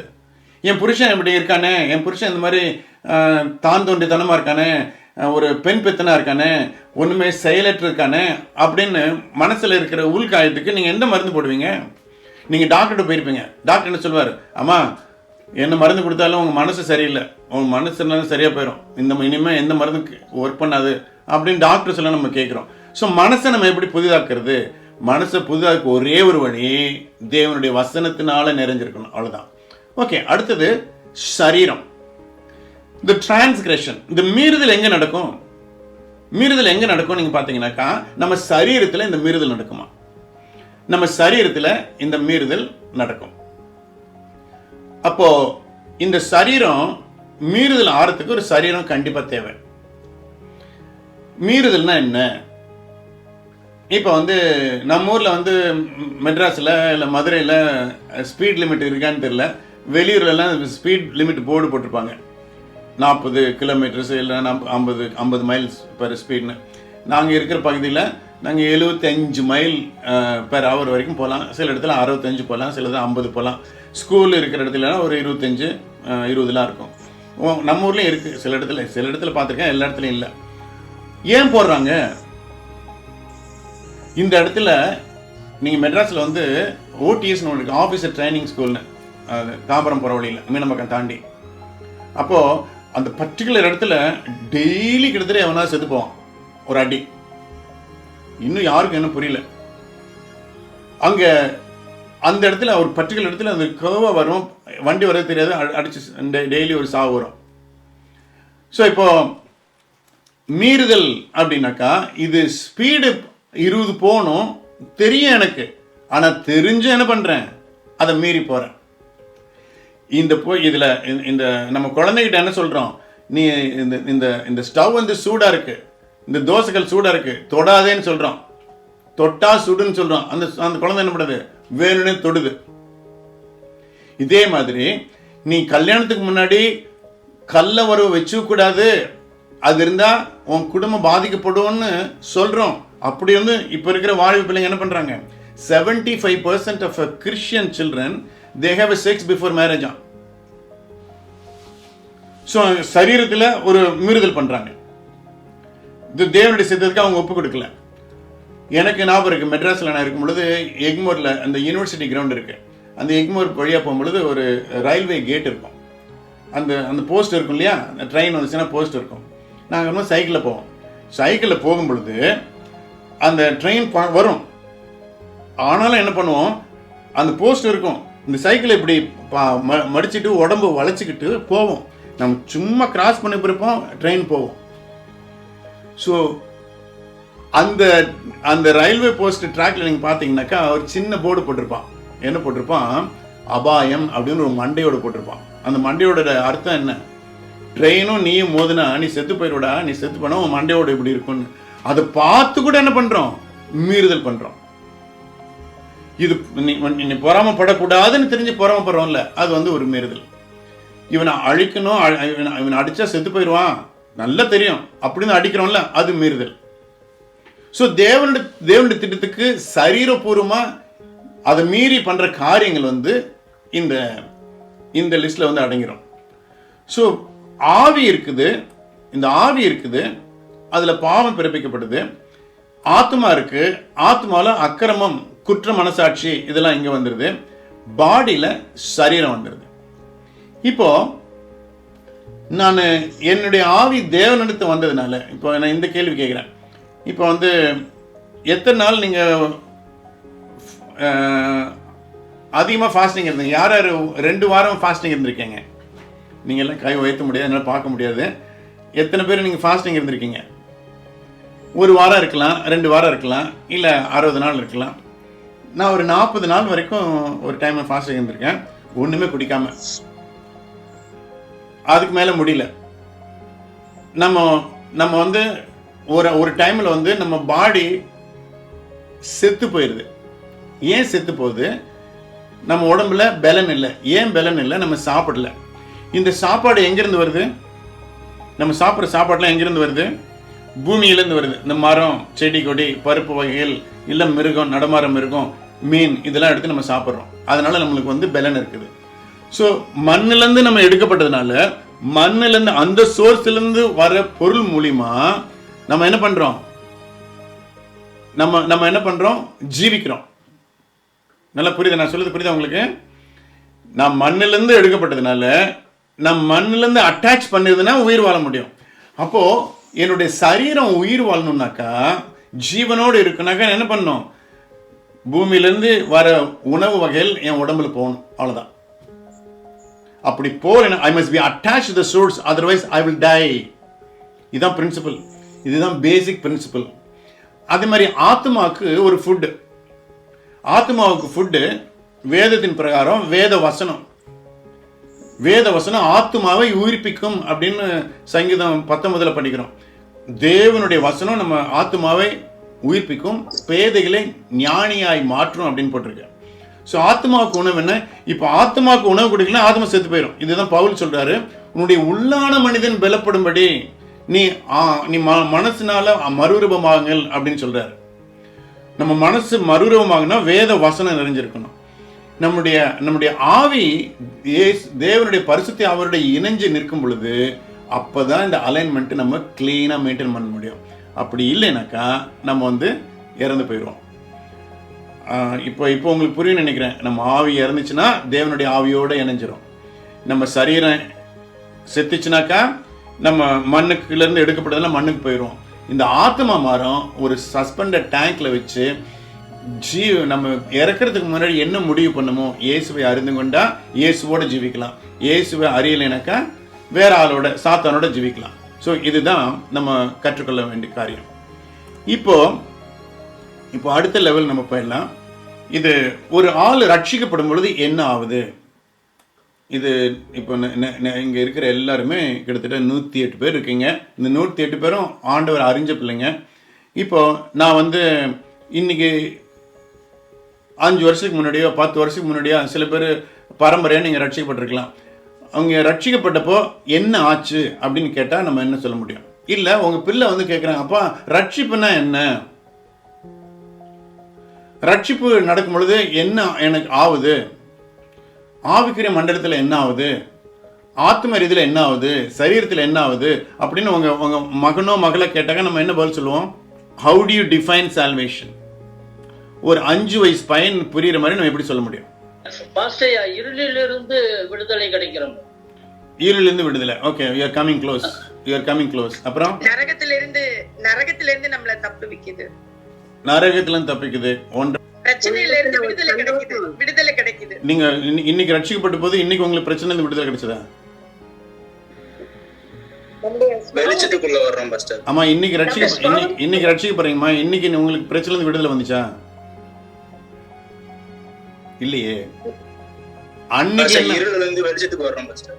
Number 1 correct. இருளிலிருந்து அவருக்கு எல்லாம் கை தட்டுங்க. இருளிலிருந்து வெளிச்சம் வரும். அப்புறம் அது எங்க போட்டிருக்கு பிரதர்? இருளிலிருந்து வெளிச்சத்துக்கு வரும். அதுக்கு ஏதாவது வசனம் ஞாபகத்துக்கு வருதா உங்களுக்கு? கொலோசியர் 1 அதிகாரத்துல இருக்கு பாஸ்டர். கை தட்டுங்க, எல்லாம் கை தட்டுங்க அவருக்கு. எக்ஸலன்ட். கொலோசியர் 1 அதிகாரம் 10வது வசனத்துல இருக்கு. வண்டர்ஃபுல். அவருடைய பிள்ளைன்ற ஒரு அத்தாரிட்டி கிடைக்குது. இதெல்லாம் நீங்க பின்னாடி வசனத்தை வடிச்சதுனால நீங்க சொல்றீங்கம்மா. நான் சொல்றது புரியுதா உங்களுக்கு? நீங்க இத்தனை வருஷம் கிருஷ்ணா இருக்கிறதுனால வசனத்தை படிச்சதுனால. ஆனா as on the date of salvation என்ன நடக்குது, பிஹைண்ட் தி சீன் என்ன நடக்குது நம்மளுக்கு தெரியணுமே இல்ல? இப்போ நான் சொல்ல பாருங்க. முதல்ல ஒரு ஐயா சொன்னாங்க, என்ன சொன்னாங்க? கொலோசியர் 1 அதிகாரம் 10ஆம் வசனத்துல என்ன போட்டிருக்கு? அந்தகார இருளிலிருந்து ஆச்சரியமான ஒளிக்கு நம்ம மாற்றப்படுறோம். அது எங்க நடக்குதுன்னா ஸ்பிரிட் ரெல்ம்ல நடக்குது. நல்லா ஞாபகம் வச்சுங்க. ஏன் நம்ம ரட்சிக்கப்படும் போது ஆண்டவர் 3 வகையான விடுதலை கொடுக்கிறார் ஒரே டைம்ல. நான் இன்னைக்கு ரட்சிக்கப்படும் போது பின்னணியில என்ன நடக்குதுனாக்கா, நான் இருளின் அதிகாரத்திலிருந்து ஆச்சரிய ஒளிக்கு நான் மாற்றப்பட்டேன். ஒரு பெரிய குழியில இருந்தேன், என்னால வெளியே வர முடியாது. யாரோ அந்த குழியில உள்ள வந்து என்னை தூக்கி வெளியே எடுத்துட்டாங்க.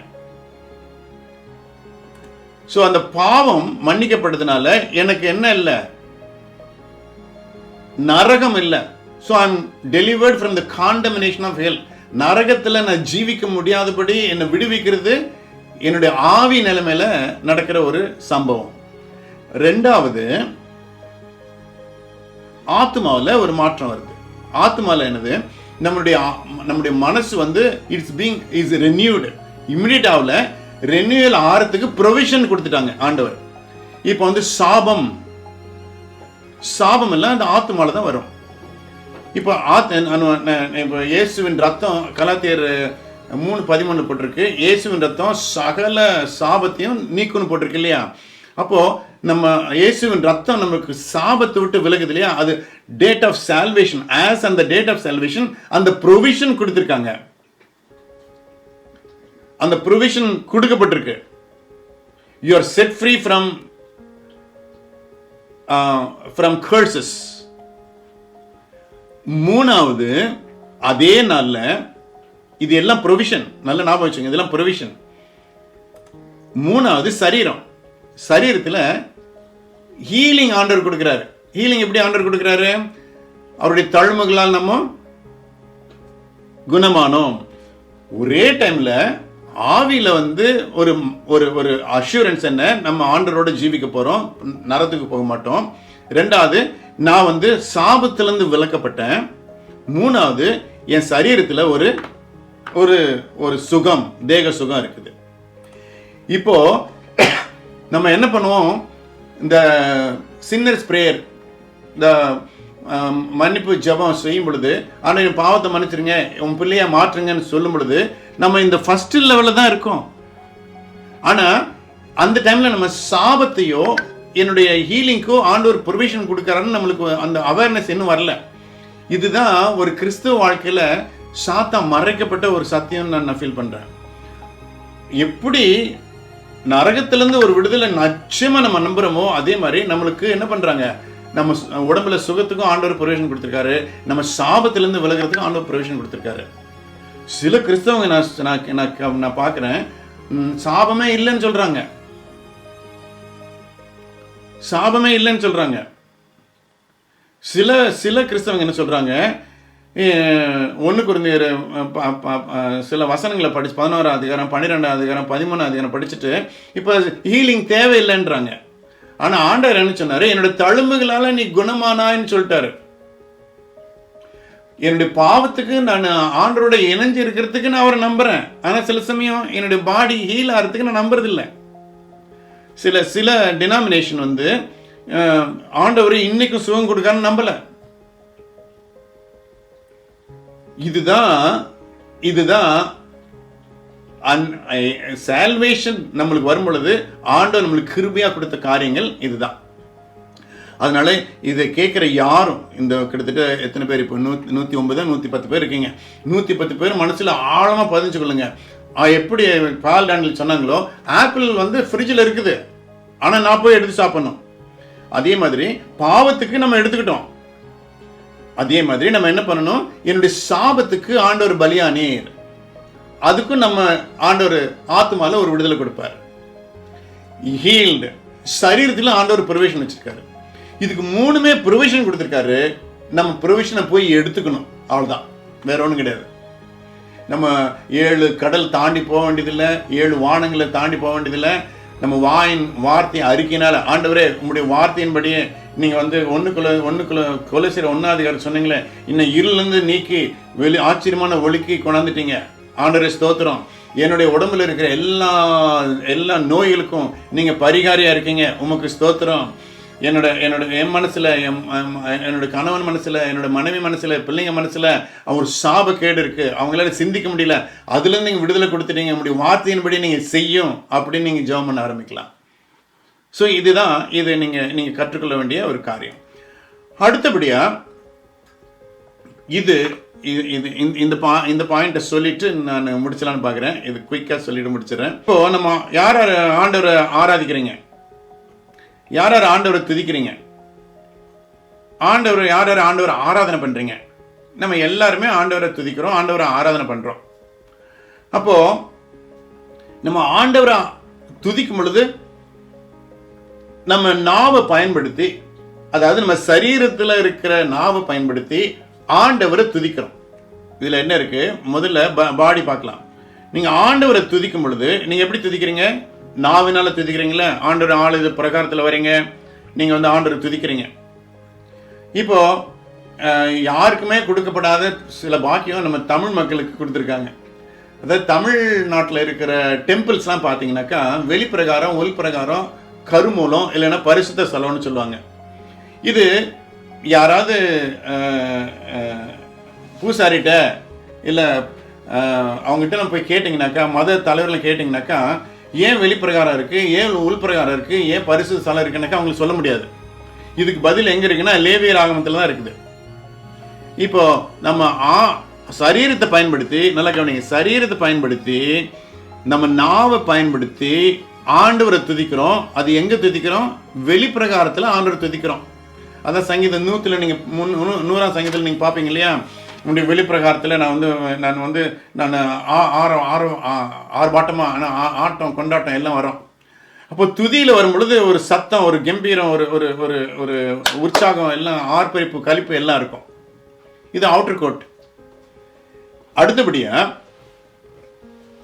ஆண்டு கிருபையில் தமிழ்நாட்டில் மட்டும்தான் இருக்கிற எல்லா டெம்பிள்ஸ்லையும் இந்த அமைப்பை நீங்கள் பார்க்கலாம். வெளிப்பிரகாரம், உள்பிரகாரம், கருமூலம். கருமூலம் வந்து இந்துக்கள் வந்து கருமூலம் சொல்லுவாங்க, இல்லை பரிசுத்த ஸ்தலம், கிறிஸ்டியன்ஸ் வந்து பரிசுத்த ஸ்தலம் சொல்லுவாங்க. இது நீங்கள் மற்ற ஸ்டேட்டில் இந்த அமைப்பை நீங்கள் பார்க்க முடியாது. நீங்கள் தஞ்சாவூர் பெரிய கோயில் போனீங்கன்னா, சிதம்பரம் கோயில் போனீங்கன்னாக்கா, இல்லை திருச்செந்தூர் கோயில் போனீங்கன்னா, இந்த எல்லா இந்து டெம்பிள்ஸ்ன்னு பார்த்தீங்கன்னாக்கா வெளிப்பிரகாரம், உள்பிரகாரம், அந்த பரிசுத்த ஸ்தலம் இருக்கும். அந்த பரிசுத்த ஸ்தலத்தில் தான் அது பிறகு வரலாம். இப்போ நம்ம சரீரத்தை பயன்படுத்தி, இந்த கேஸில் நம்ம நாவை பயன்படுத்தி ஆண்டவரை துதிக்கிறோம். ஆண்டவரே நீ நல்லவர் அப்படின்னு நம்ம துதிக்கிறோம். ஆக்சுவலாக ப்ரைஸ் பண்ணும் பொழுது அவருக்கு நம்ம நன்றி சொல்கிறோம். அது எங்கே நடக்குது? வெளிப்பிரகாரத்தில் நடக்குது. அடுத்தபடியாக பார்த்தீங்கன்னாக்கா நம்ம ஆராதனை பண்ணுறோம். நம்ம ஆத்துமாவில் ஆண்டவரை ஆராதனை பண்ணுறோம்.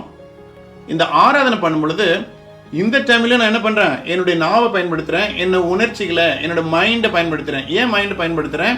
ஆண்டவரே நல்லவர், அவருடைய குணாதிசயங்களை சொல்லி சொல்லி சொல்லி சொல்லி அவரை துதிக்கிறேன். நான் அவர் ஆராதனை பண்ணுறேன். ஸோ துதி வேற, ஆராதனை வேற. துதி வந்து அவுட்டர் கோர்ட்டில் நடக்கிற காரியம். இன்னர் கோர்ட்டில், உள் பிரகாரத்தில் என்ன நடக்குது? ஆண்டவரை ஆராதனை பண்ணுறோம். ஆராதனை என்ன ஆகுதான்? என்னுடைய ஆவியும் பரிசுத்த ஆவியும் இணைதான். ஆக்சுவலாக இது ஸ்பிரிச்சுவல் இன்டர் கோர்ஸ் அப்படின்னு சொல்கிறாங்க. எப்படி ஒரு கணவன் மனைவியும் இணையும் பொழுது ஒரு இன்பம் இருக்குது அப்படின்னு சொல்கிறாங்களோ, அதே மாதிரி என்னுடைய ஆவியும் பரிசுத்த ஆவியும் இணையிறது தான் ஆராதனை. நீங்கள் போகிற ரெகுலர் சர்ச்சில், எந்த சர்ச்சாக இருந்தாலும் சரி, உலகம் போகிற நான் 5 கண்டங்கள் நான் போயிட்டு வந்துட்டேன் இந்த 4 வருஷத்தில். எல்லா சர்ச்சிலையும் பார்த்தீங்கன்னாக்கா நல்லா துதிக்கிறாங்க, நல்லா ஆராதனை பண்ணுறாங்க. சில டைமில் 2 சர்வீஸ் 3 சர்வீஸ் இருக்கிறதுனால ஆராதனை கூட குறைச்சிட்றாங்க. ஆனா அவங்க என்ன பண்ணலனாக்கா அவங்க பரிசுத்த ஸ்தலத்துக்கு போகல. பரிசுத்த ஸ்தலத்துல வந்தா அவங்க மகிமையில நிக்கிறதுக்கு அவங்க பழகி கொள்ள. முன்னாடி 2 கேஸ்ல என்ன பார்த்தோம்? அவுட்டர் கோர்ட்ல இருக்கும் பொழுதோ இன்னர் கோர்ட்ல வெளிப்பிரகாரமோ உள்பிரகாரமோ நம்ம உடம்பை பயன்படுத்தி நம்ம சிந்தனைகளை பயன்படுத்தி ஆண்டவரே நீ எவ்வளவு நல்லவர், எவ்வளவு இன்பமானவர், எவ்வளவு மகிமையானவர் சொல்லி ஆராதனை பண்றோம். ஆனா நம்ம வந்து ஆண்டவர்கிட்ட நம்ம பேசும் பொழுது ஆண்டவர் நம்ம சொல்றது கேட்கிறாரு. அவருக்கு அவ்வளவு சந்தோஷம். ஐயோ என் பிள்ளை வந்து என்ன ஆராதிக்குதே, என் பிள்ளை வந்து என்னை வந்து துதிக்குதே அப்படின்னு சந்தோஷம் அவருக்கு. இப்போ நீங்க மனுஷங்கமா பாருங்களேன்.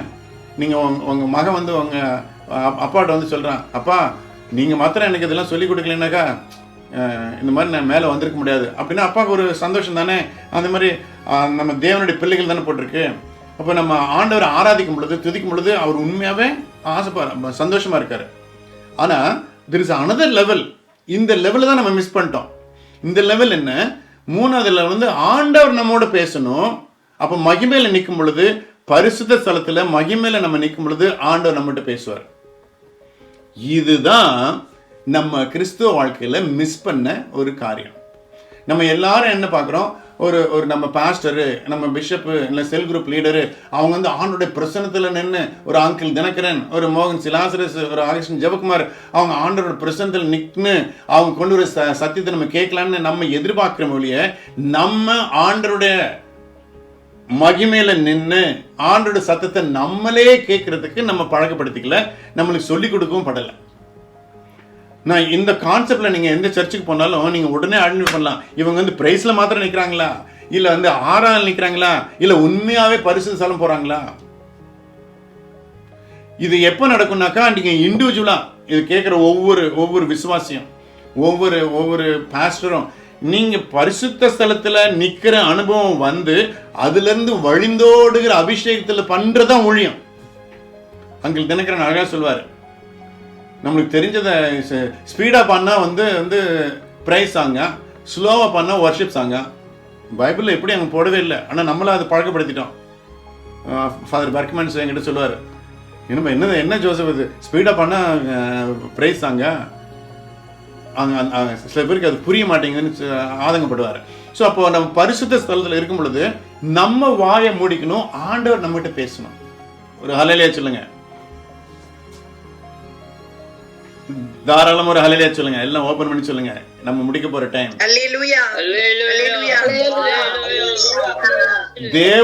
தேவனுடைய சத்தத்தை கேட்கறதுக்கு நம்ம காதுகளை நம்ம வந்து பழக்கப்படுத்திக்கணும். நம்ம வந்து வெளிப்பிரகாரத்துல நின்று உள்பிரகாரத்துல நின்று அப்பவே நம்ம டயர்ட் ஆயிரும். we don't have the strength to stand in the glory and hear from God himself. நான் விசுவாசிக்கிறேன், இந்த கூடல் நகர் சர்ச்சில் இருக்கிற ஒவ்வொரு விசுவாசியும் மற்றவங்களாம் சேர்ந்து இருக்கலாம், பரிசுத்த ஸ்தலத்தில் நின்று ஆண்டவர் சத்தத்தை கேட்க ஆரம்பிச்சுட்டா அவங்களால பேசாம இருக்க முடியாது.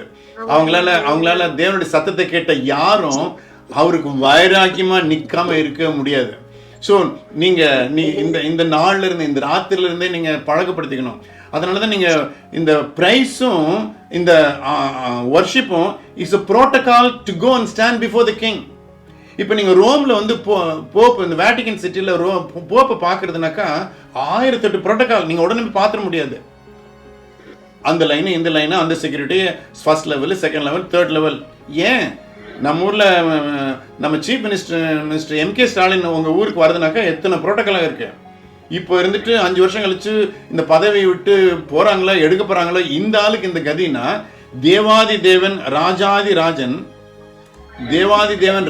ராஜன் அவர் மகிமையில நிக்கிறதுக்கு நம்மளுக்கு ஒரு பெரிய ஸ்லாக்கியம் இல்ல. நம்ம வெளி பிரகாரத்திலே இருக்கு, நம்ம அனுபவிச்சிட்டோம், உள் பிரகாரத்துல இருந்து நம்ம அனுபவிச்சிட்டோம். இப்ப நீங்க மகிமையில நின்னீங்கன்னாக்கா ஆண்டவர் சத்தத்தை கேட்கலாம். ஆண்டவர் சத்தத்தை கேட்டீங்கன்னாக்கா ஆண்டவர் சித்தத்தை பண்ணலாம். ஹல்லேலூயா. நீங்க ஆண்டவர் சித்தம் பண்ணணும்னாக்கா ஆண்டவர் சத்தத்தை கேட்டே தீரணும். அதான் சாரல் நரோஜா அழகா ஒரு பாட்டு பண்ணாங்கல்ல. என்ன பாட்டு பண்ணாங்க அவங்க? தேவ சித்தம் நிறைவேற தேவ சத்தம் கேட்கணும், என்னிலே நிரம்பும் அப்படின்னு சொல்றாங்கல்ல. தேவ சித்தம் செய்யணும்னா தேவ சத்தம் கேட்கணும். நீங்க வெளிப்பிரகாரத்துல தேவ சத்தம் கேட்க முடியாதுங்க, எழுதி வச்சுக்கொள்ளுங்க. ஏன்னா நீங்க பேசிட்டு இருக்கீங்க. உள் பிரகாரத்துல நீங்க ஆண்டவர்கிட்ட ஆராதனை பண்றீங்க, தேவ சத்தம் கேட்க முடியாது. நீங்க பரிசுத்த ஸ்தலத்துல வந்து நின்னீங்கன்னா நம்ம வாய் மூடணும், ஆண்டவர் வாய் திறக்கணும். இதுதான் சாமுவேல் தீர்க்கதரிசியோ எலியா தீர்க்கதரிசியோ அவருடைய பிரசன்னத்துல நின்று கேட்கறது. அங்கிள் தினகரன் ஒரு தடவை என்கிட்ட ஷேர் பண்ணாங்க. நான் அவர் பார்க்க போயிருந்தப்போ ஒரு 3 நாள் ஃபாஸ்டிங் ப்ரேயரில் இருந்து வெளியே வராரு. நான் ஒவ்வொரு தடவையும் நான் பார்க்கும்போது அவரோட நான் ஒரு ½ டே 4 hours நான் செலவு பண்ணுவேன். அப்போ நான் சொல்லியிருந்தப்போ நான் ஃபாஸ்டிங் முடிக்க போகிறேன், தம்பி வந்து பார்க்க சொல்லுங்கன்னு போனேன். அப்படியே வராரு, முகம் ஜொலிக்குது. நான் கேட்குறேன், அங்கிள் ஏன் நீங்கள் வந்து நீங்கள் உங்கள் உடம்பை வருத்திக்கிறீங்க, 3 நாள் ஒன்றும் சாப்பிடாமல் கொள்ளாமல் தண்ணி குடிக்காமல்? அவர் சொன்னார், தம்பி நின்று இந்த மாதிரி ஈஸியாக கேட்டீங்க, என்னை உலுக்கி கேட்குறாரு. ஆனால் நான் குஜராத்தில் ஒரு பெரிய மீட்டிங் வருது, ஒரு 10 லட்சம் பேர் வரப்போகிறாங்கன்னு சொல்கிறாங்க. அவங்க ஆண்டவர் என்ன பண்ண போகிறாருன்னு எனக்கு தெரியணுமே, ஆண்டவர் வந்து என் பாதத்தில் நெல் அப்படின்னாரு. நான் போய் பாட்டு பாடுவேன், ஆண்டவர் ஆராதனை பண்ணுவேன். ஆண்டவரே நீங்கள் என்ன செய்ய சித்தமாக இருக்குன்னு நான் மௌனமாக இருந்து ஆண்டவர்கிட்ட கேட்பேன். அவர் வந்து ஒவ்வொரு நாளைக்கும் நான் இந்த கிரியை பண்ணுவேன்னு, என்னென்ன அற்புதம் பண்ணுவேன்னு ஆண்டவர் சொல்ல அவர் எழுதி வச்சிருக்காரு. அந்த டைரியை என் கண்ணால் நான் பார்த்தேன். நான் அந்த பார்க்கும் பொழுதே அழுகு வந்துடும். அவர் சொல்லார், நான் போய் நிற்பேன், ஒரு பாட்டு பாடுவேன், 1/2 மணி நேரம் பிரசங்கம் பண்ணுவேன், இந்த டைரியில் ஆண்டவர் என்ன சொன்னாரோ அதை டிக்ளேர் பண்ணுவேன், ஆண்டவர் கிரியை பண்ணுவார். இப்போ சொல்லுங்க ஜோசப், நான் ஆண்டோட சன்னிதானத்தில் இல்லைனாக்கா இந்த வெளிப்பாடு எனக்கு எப்படி கிடைக்கும்? இந்த வெளிப்பாடு கிடைக்கலைனாக்கா மக்களோட பிரச்சனைகள் எப்படி தீரும்?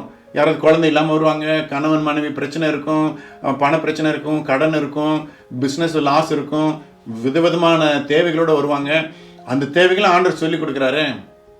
நான் பாட்டுக்கு வெளிப்பிரகாரத்தில் உள்பிரகாரத்தில் இருந்தால் போயிடுமா?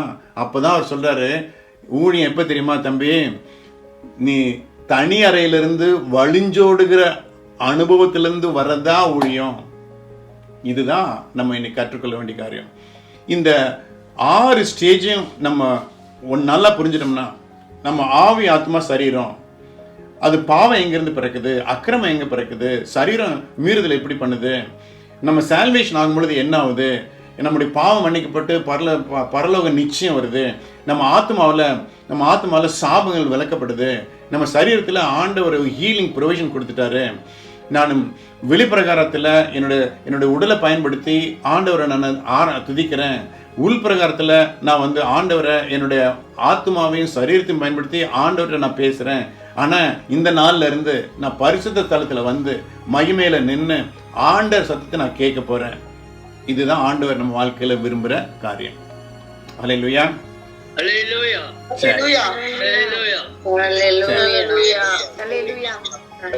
ஆண்டவரே, இந்த நல்ல வேலைக்காக உமக்கு நன்றி அப்பா. குர்பான் சிங் கொடுத்த இந்த தரிசனத்திற்காக உமக்கு நன்றி ஆண்டவரே.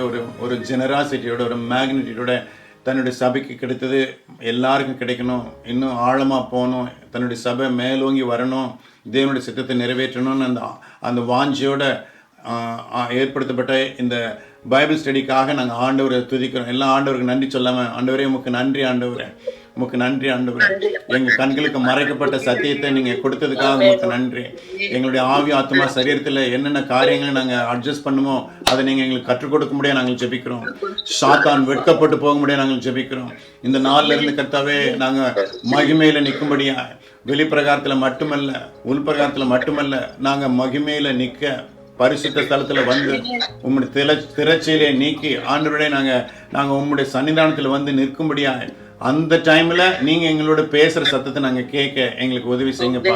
இயேசுவின் நாமத்தினால இந்த விதைகள் நல்ல நிலத்துல போட்ட விதைகளா இருக்கும்படியா, I demand the fruit bearing season for every seed I sow today, Father God.